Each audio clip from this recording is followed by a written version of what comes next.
Guys, snow na naman. Nandito ako sa sasakyan. Nilagay ko kasi yung gamit ko para mamaya dire-diretso na ako, guys. So, dito ako nag-park sa labas instead na sa basement kasi nga may work ako mamaya. So, para dire-diretso nga. Tingnan nyo naman, guys, gaano kakapal yung snow.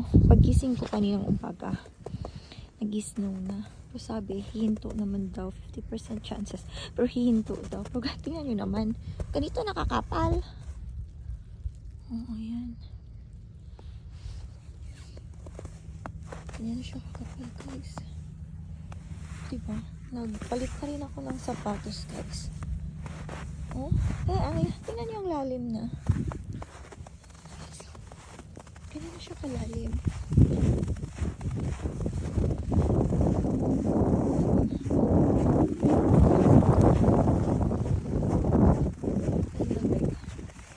Hindi ko nga in-expect na ganito kalamig. Tingnan nyo, oh. Yan. Ganyan siya kalalim.